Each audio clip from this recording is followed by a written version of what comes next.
quote sometimes is that Instagram's focus on community and crowd. The first day we had 25,000 people sign up and then it just started. It just it never stopped. Dans un monde où le partage de photos et de moments en ligne est totalement omniprésent, il existe une application qui a tout changé. Une appli qui a révolutionné notre vie ainsi que nos interactions avec les autres et nos proches d'une manière que nous ne pouvions même pas imaginer auparavant.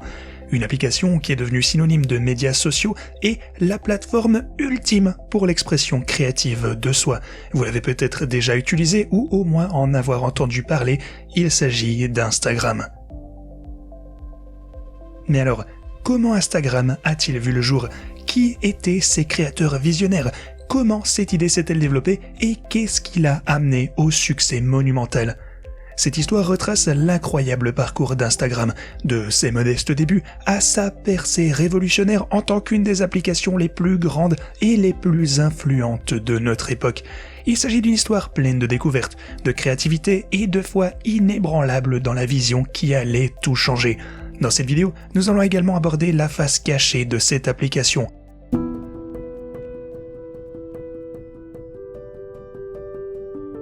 L'histoire d'Instagram est une histoire d'opportunités ainsi que de décisions. Elle commence et se termine avec un homme, Mark Zuckerberg. Au début de Facebook, alors que la plateforme n'était disponible que sur certaines universités sélectionnées, Zuckerberg a proposé un emploi à un jeune homme du nom de Kevin Systrom pour créer une fonction photo pour les sites web de Facebook. Kevin a bien sûr été flatté par l'opportunité, mais a décliné cette offre après qu'un mentor l'ait convaincu que Facebook n'était qu'une mode passagère qui ne durerait pas très longtemps. Plutôt que de travailler pour l'entreprise de Facebook, Systrom a alors décidé de poursuivre l'une de ses plus grandes passions et est parti en Italie pour étudier la photographie. Il y a appris énormément de choses qui joueraient plus tard un rôle décisif dans la création d'Instagram. Après son retour à San Francisco, Systrom a obtenu un stage dans une entreprise technologique appelée Odeo, qui est ensuite devenue plus tard l'entreprise Twitter que vous connaissez sûrement. Pendant son stage, il s'est lié d'amitié avec Jack Dorsey, le fondateur de Twitter, qui lui a annoncé que Twitter allait devenir formidable. Mais Systrom ne s'est pas vraiment rendu compte du potentiel et a quitté l'entreprise. Cependant, à ce moment-là, il n'avait pas encore réalisé qu'il avait manqué 2 occasions de faire partie d'énormes entreprises de médias sociaux telles que Facebook et Twitter, ce qui signifiait également qu'il avait manqué 2 occasions de devenir riche. Cependant, il ne s'est pas laissé abattre. Systrom était déterminé à créer sa propre entreprise, c'était son rêve. Il a alors commencé à développer des applications mobiles et, après une année, il avait créé une application qu'il a nommée Bourbon, du nom du whisky qu'il aimait boire. Il s'agissait d'une sorte d'application d'enregistrement, de check-in, qui permettait aux gens de poster des vidéos et des photos des endroits qu'ils avaient visités et de recevoir des prix virtuels à mesure qu'ils postaient. Mais le nom était quelque peu trompeur et l'application était un mélange bizarre de différentes fonctionnalités avec un design marron et rouge peu attrayant et un site web mobile qui ne fonctionnait même pas très bien. Malgré tout, lors d'une soirée où se rencontraient de nombreux investisseurs fortunés, Kevin a réussi à convaincre l'un d'entre eux d'investir à $50 000 dans sa nouvelle application. Une autre société d'investissement l'a appris et a décidé d'investir cette fois $250 000, ce qui a eu pour effet que l'investisseur initial a également augmenté sa mise à $250 000. Soudain, la toute nouvelle entreprise de Kevin possédait maintenant un $250 000 en investissement prêt à révolutionner le marché. Mais ce n'était pas suffisant car Bourbon ne comptait qu'une centaine d'utilisateurs et luttait pour se développer. Kevin a donc décidé de s'entretenir avec des utilisateurs actifs pour savoir ce qu'ils aimaient le plus dans son application. Il s'est alors avéré que la plupart d'entre eux ne se préoccupaient pas vraiment des fonctionnalités d'enregistrement ou même des prix virtuels, mais qu'ils adoraient la fonctionnalité de partage de photos. Alors, Kevin s'est retrouvé face à une question complètement cruciale. Quel était le véritable problème que son application Bourbon devait résoudre ? D'autres applications photo existaient déjà, mais aucune n'offrait vraiment une bonne solution pour publier de superbes photos à de nombreux amis en même temps. Kevin a donc décidé de reconstruire totalement Bourbon, de repenser son application et de se concentrer sur une seule chose qu'il pouvait vraiment bien faire, la photographie. Son cofondateur, Mike Krieger, que Kevin connaissait encore de l'université de Stanford, était nerveux car il venait de commencer et tout allait déjà complètement changer. Mais Kevin est resté inflexible, il avait sa vision et ils ont rebaptisé leur application en Instagram. Une combinaison des mots instant ainsi que Telegram. Lorsqu'ils ont créé le premier prototype de leur application photo, Kevin l'a fièrement montré à sa petite amie. Mais celle-ci était quelque peu sceptique et trouvait que ses photos n'étaient pas aussi belles que celles de ses amis. Kevin lui a expliqué que c'était parce que ses amis appliquaient des filtres sur leurs photos. C'est alors qu'elle a eu une idée décisive. Kevin devait tout simplement ajouter ces filtres directement à son application. Cette idée allait avoir un impact décisif sur le succès d'Instagram. Elle était simple mais révolutionnaire.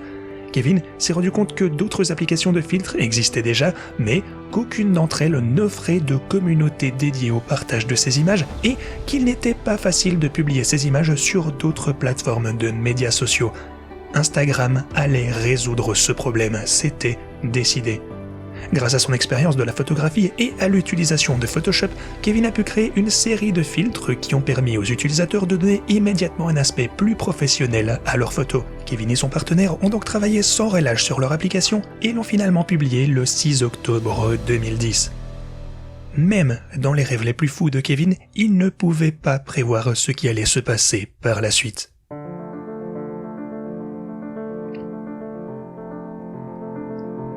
Il existe de nombreuses entreprises, d'histoires d'entreprises dans lesquelles il est difficile de susciter l'intérêt des gens lorsqu'un nouveau produit ou service est lancé sur le marché. Pourtant, l'histoire d'Instagram n'est pas l'une de celles-ci. L'application a été téléchargée par 25 000 utilisateurs le tout premier jour de son lancement dans l'App Store et a atteint le nombre incroyable d'1 million d'utilisateurs en seulement l'espace d'un mois. Sa popularité initiale a en plus de cela été renforcée par plusieurs facteurs importants. Instagram était extrêmement facile à utiliser et permettait aux utilisateurs de partager leurs photos filtrées sur d'autres médias sociaux tels que Facebook ainsi que Twitter. Tout le monde voulait que ces photos ressemblent à des œuvres d'art et Instagram facilitait la création d'images complètement impressionnantes. En plus de cela, le timing n'aurait pas pu être meilleur. En effet, l'iPhone 4 est arrivé sur le marché avec un tout nouvel appareil photo amélioré et tout le monde utilisait désormais son smartphone plus fréquemment. L'application était la meilleure app de photographie mobile et grâce à la décision de son fondateur Kevin de se reconcentrer sur les photos, elle a eu un succès incroyable. En outre, Instagram a cité des designers et des photographes ayant des comptes d'abonnés élevés sur d'autres plateformes afin de créer l'atmosphère artistique adéquate pour leur application.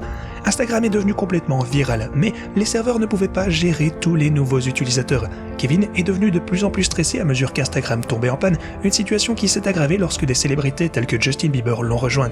En effet, à chaque fois qu'il publiait une photo, des centaines de nouvelles adolescentes s'inscrivaient sur la plateforme. Le grand nombre de photos postées posait également d'autres problèmes, comme la modération ainsi que les abus. L'équipe d'Instagram s'est finalement élargie à 13 personnes cette fois, mais même ceci représentait un nombre extrêmement faible d'employés compte tenu de l'énorme popularité de l'application croissante. Bien sûr, en tant que PDG d'une application à grosse croissance, Kevin était toujours sous les feux de la rampe. Il appréciait la vie des célébrités, mais sa connaissance de la culture pop était plutôt limitée. Un jour, lors d'une soirée, il a été abordé par une femme qu'il n'avait jamais vue. Elle s'inquiétait de la sécurité d'Instagram pour les groupes cibles des plus jeunes. Il s'agissait d'un problème dont de plus en plus de personnes commençaient à se rendre compte. Nous y reviendrons d'ailleurs plus en détail plus tard dans cette vidéo. Kevin a demandé le nom de cette femme inconnue et lui a alors montré son profil Instagram. Il s'agissait en fait d'Ariana Grande. Les abonnés Instagram pouvaient également être monétisés en étant payés pour des publications sponsorisées. Bien qu'Instagram ait été conçu à l'origine comme un espace créatif pour la photographie et l'art, il est vite devenu de plus en plus une vitrine pour les marques importantes qui payaient les influenceurs pour qu'ils publient des images de leurs produits. Ce qui était relativement intéressant, c'est que, à ses débuts, Instagram n'utilisait pas d'algorithme afin de déterminer ce qui pouvait devenir viral. La petite équipe d'Instagram sélectionnait des comptes ainsi que des publications pour les promouvoir et avait donc le contrôle sur ce qui pouvait devenir célèbre et ce qui ne le pouvait pas.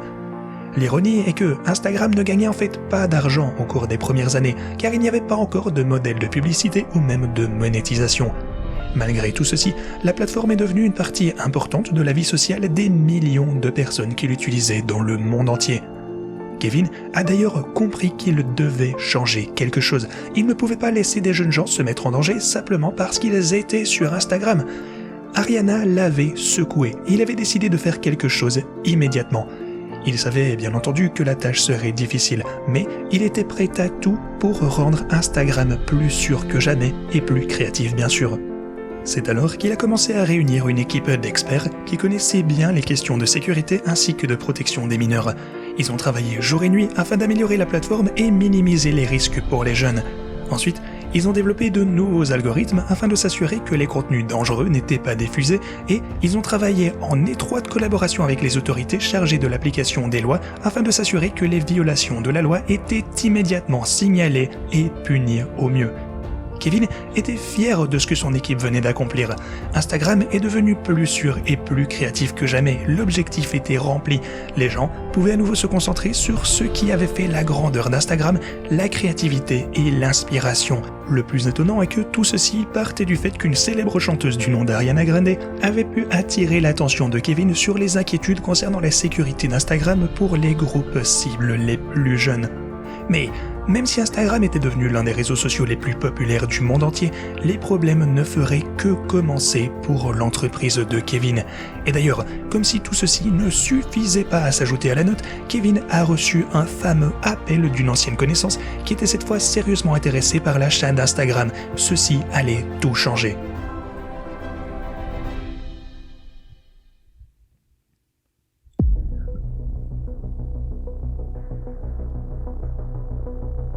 Lorsque Mark Zuckerberg a appelé Kevin afin de lui proposer de racheter Instagram, il a senti son cœur s'accélérer d'excitation. Les mots du fondateur de Facebook l'ont amené droit au but et ne lui ont pas laissé le temps de réfléchir. 1 milliard de dollars américains. C'était le fameux prix que Zuckerberg était prêt à payer pour racheter l'application de Kevin. Il savait ce qu'il voulait, mais il devait être prudent. Il voulait qu'Instagram reste indépendant de Facebook et qu'il continue à être aux commandes. Bien sûr, il est toujours difficile dans le monde de l'investissement d'avoir tout ce qu'on veut. C'était une décision risquée, mais Kevin savait qu'il devait le faire. Il pensait à toutes les responsabilités qui s'offriraient à lui s'il faisait partie de l'entreprise, de l'empire même Facebook. Il pourrait utiliser les ressources pour améliorer Instagram et se développer plus rapidement. Mais Kevin savait aussi que Facebook n'avait pas le meilleur bilan en matière de respect de la vie privée et que certains critiqueraient sans doute cet accord. Il devait bien sûr y réfléchir. Il a pris ensuite 2 semaines de vacances pour prendre sa décision. Les employés ne savaient même pas ce qui allait se passer et commençaient à s'inquiéter. Lorsque les 2 semaines se sont écoulées, Kevin a prolongé son congé d'1 semaine supplémentaire. Encore l'inquiétude. Et puis, la surprise pour tout le monde. Kevin a accepté l'offre. Les employés ne savaient pas trop ce que cela signifiait pour leur avenir, mais ils étaient prêts à prendre le risque et à s'engager dans l'inconnu. L'acquisition a été un énorme succès pour l'entreprise de Facebook, mais tout le monde bien sûr n'a pas été extrêmement enthousiaste à cette idée. De nombreux utilisateurs craignaient que Facebook n'abuse de leurs données, mais pour Kevin et ses collaborateurs, il n'y avait aucune raison de s'inquiéter. Ils savaient qu'ils resteraient indépendants et continueraient à faire ce qu'ils faisaient le mieux, améliorer Instagram encore et toujours. Il y avait donc une bonne raison de faire la fête. Kevin a invité toute l'équipe à Las Vegas et ils ont célébré cette acquisition. Mais les employés d'Instagram allaient bientôt se rendre compte que l'accord ne profiterait pas forcément à tout le monde. Ils ont commencé à recevoir des offres pour continuer à travailler pour Instagram, mais ils n'ont pas reçu de gros paiements personnels. Seuls les fondateurs Kevin et Mike ont en fait profité de cette vente. Les employés étaient donc frustrés et voyaient Kevin s'acheter des voitures ainsi que des montres de luxe et même recevoir tous les cadeaux qui allaient de pair avec la vente d'Instagram, mais rien qui leur profitait à eux. Pour Kevin cependant, le plus gros problème a rapidement commencé. Il allait devoir apprendre que le succès et la richesse ne font pas toujours bon ménage et qu'il allait bientôt être mis à rude épreuve.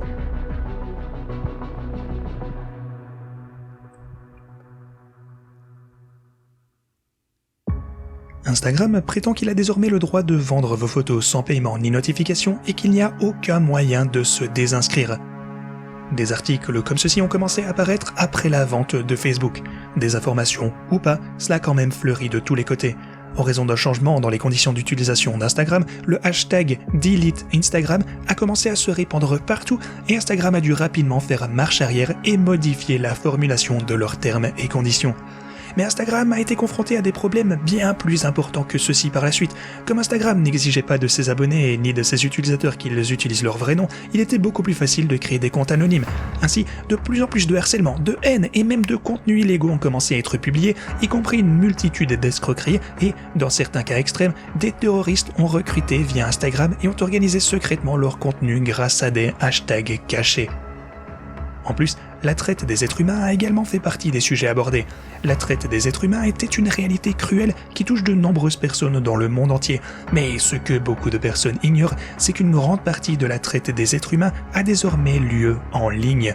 Selon un récent rapport de CBS News, 30% de toutes les victimes sont ce qu'on appelle pêchées sur Internet, tandis que 69% sont capturées sur les réseaux sociaux. Il est d'ailleurs plus qu'inquiétant de constater que 59% de la traite des êtres humains en ligne a lieu sur Facebook. Instagram et Snapchat suivent en tant que deuxième et troisième position pour les plateformes les plus fréquemment utilisées. Mais alors, qui sont les victimes ? Incroyable mais vrai, 53% des victimes sont des enfants, 44% sont des femmes. Elles sont souvent contraintes à la prostitution, mais aussi vendues parfois comme des aides ménagères via Instagram et autres ressources en ligne. Il convient de noter que les médias sociaux ne sont d'ailleurs pas seulement un lieu de recrutement, mais aussi un lieu où les trafiquants d'êtres humains se mettent en réseau, s'organisent et se contactent. Ils nouent des contacts avec des personnes intéressées ainsi que des acheteurs potentiels et concluent des deals directement via ces plateformes. L'anonymat du World Wide Web fait qu'il n'est souvent même plus nécessaire pour les trafiquants de rencontrer leurs victimes en personne. Dites-vous que un rapport de 2018 montre que seuls 58% des victimes ont rencontré leur trafiquant en personne, tandis que pour 42% d'entre elles, le délit a lieu exclusivement sur Internet. Pensez-y 2 minutes. Lorsque vous rencontrez une personne en face à face pour la première fois, vous pouvez percevoir ses expressions ainsi que ses gestes et donc mieux la juger. Souvent, lors d'une rencontre en face à face, votre instinct peut tirer la sonnette d'alarme et donc les personnes recrutées ont souvent tendance à fuir leurs trafiquants. Mais lorsque la communication se fait exclusivement par Internet, le grand inconnu, apparemment si sensible et fiable, reste trop beau pour être vrai. C'est plus facile de tromper les gens. Alors, comment les trafiquants d'êtres humains procèdent-ils concrètement sur les plateformes sociales ? Souvent, ils exploitent les points faibles existants des victimes, recherchent par exemple de manière ciblée des jeunes filles qui postent leurs soucis ainsi que leurs problèmes très privés aux yeux de tous. Cela montre aux agresseurs qu'elles sont plutôt instables et qu'elles n'ont probablement pas beaucoup de soutien de la part de leur entourage, elles sont donc vulnérables. Une étude de l'université de Toledo fournit des exemples concrets des posts avec lesquels les enfants et les adolescents se rendent vulnérables sur les médias sociaux et de la manière dont les auteurs entrent en contact avec eux. Par exemple, certains enfants et adolescents postent un nombre excessif d'informations personnelles à leur sujet, comme par exemple leur prénom, leur date de naissance, leur école et même parfois leur lieu de résidence. Ces informations peuvent donc être utilisées par les agresseurs pour établir une relation de confiance ou même afin d'obtenir un accès physique à leurs victimes. Un autre exemple est celui des messages concernant des problèmes personnels ainsi que des incertitudes. Les auteurs peuvent utiliser ces informations pour se présenter comme une personne de confiance et rendre la victime émotionnellement dépendante d'eux. Ils proposent des fois de l'aide ainsi que du soutien afin d'inciter la victime à leur faire confiance. Mais ce qui est particulièrement inquiétant avec ceci, c'est que le commerce du sexe en ligne a augmenté sur Instagram également, une plateforme très populaire auprès des jeunes. Selon un rapport du National Center for Missing and Exploited Children, Instagram est désormais la plateforme de médias sociaux la plus utilisée pour le commerce du sexe en ligne. Le problème a pris une telle ampleur que la plateforme est régulièrement surveillée par les forces de l'ordre. Fait encore plus préoccupant que tout, de nombreuses victimes sont en fait des mineurs. Selon un rapport de Thorn, une organisation à but non lucratif qui œuvre pour la protection des enfants sur Internet, près de 50% des comptes Instagram étudiés et utilisés pour le commerce sexuel en ligne étaient liés à des utilisateurs mineurs. Instagram a pris des mesures afin de lutter contre le commerce sexuel en ligne sur sa plateforme. L'app a mis en place une unité spéciale chargée d'identifier les victimes potentielles et d'alerter les forces de l'ordre à temps. Il existe également une option permettant aux utilisateurs de signaler les comptes ou les activités suspectes. Malgré ces efforts, le commerce du sexe en ligne sur Instagram reste un problème croissant.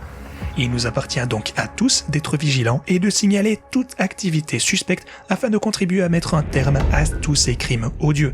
Nous devons également veiller à éduquer les jeunes sur les dangers du commerce sexuel en ligne et sur l'importance de la sécurité en ligne afin de les protéger de tous ces dangers.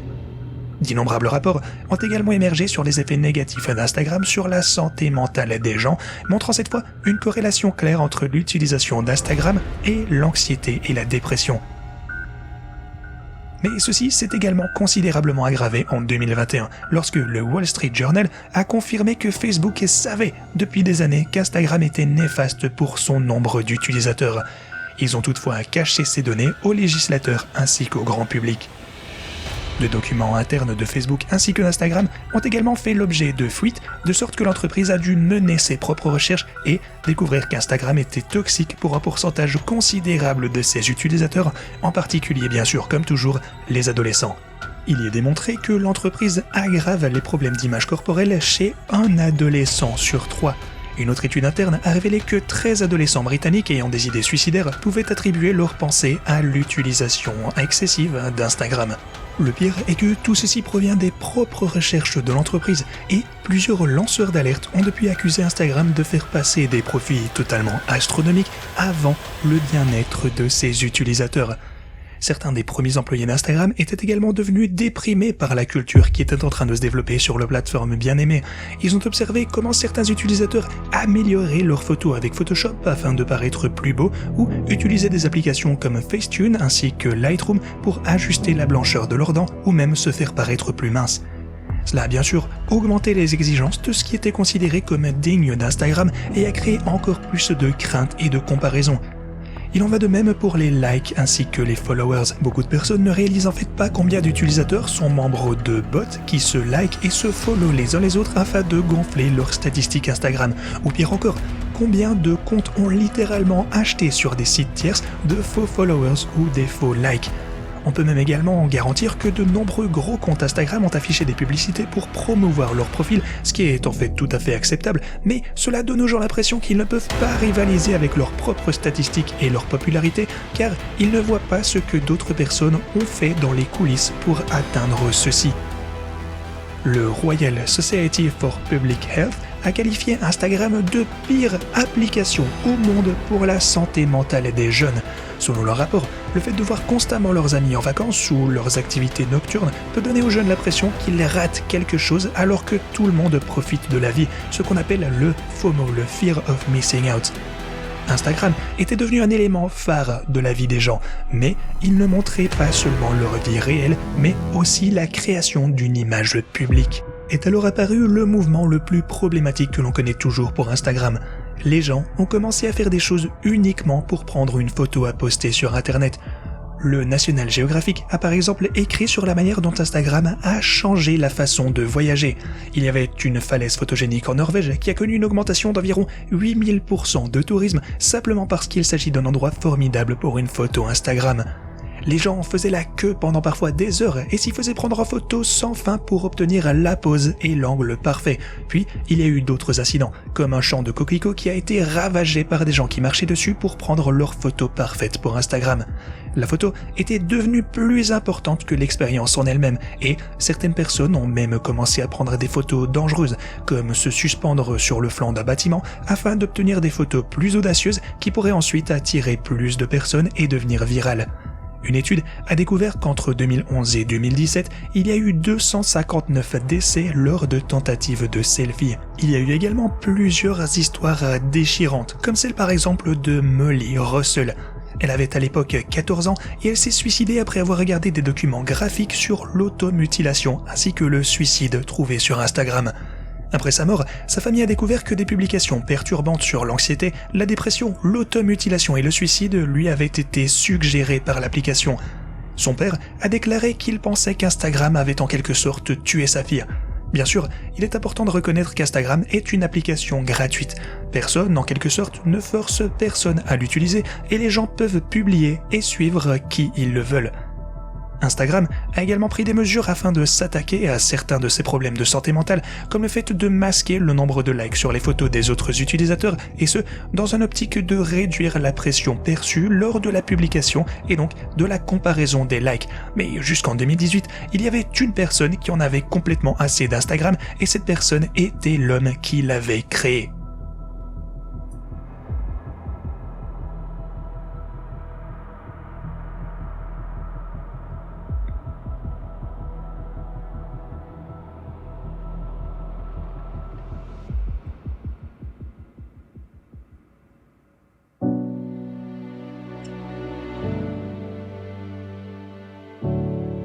La plupart des utilisateurs d'Instagram ne se doutaient même pas que Facebook tirait les ficelles en arrière-plan. Au cours des premières années d'existence, Zuckerberg, Kevin et son équipe ont laissé l'application fonctionner de manière indépendante, mais la tranquillité ne pouvait pas durer éternellement. Très vite, Zuckerberg a insisté pour intégrer davantage Instagram dans l'univers Facebook, ce qui a provoqué des conflits entre les deux fondateurs et les deux univers. Le premier conflit a éclaté à propos du nombre de notifications push et de notifications par email qu'Instagram devait envoyer à ses utilisateurs. Zuckerberg en voulait toujours plus, mais Kevin s'y opposait. Le deuxième conflit, encore plus important, concernait la publicité. Zuckerberg voulait intégrer le système d'affichage publicitaire de Facebook qui avait déjà fait ses preuves dans Instagram, mais Kevin craignait pour la marque et l'expérience utilisateur d'Instagram. Le sommet du conflit est toutefois arrivé lorsque Zuckerberg a commencé à considérer Instagram comme un concurrent de Facebook. Zuckerberg craignait qu'Instagram n'attire trop l'attention sur lui et ne nuise donc au succès de son bébé, le fameux Facebook.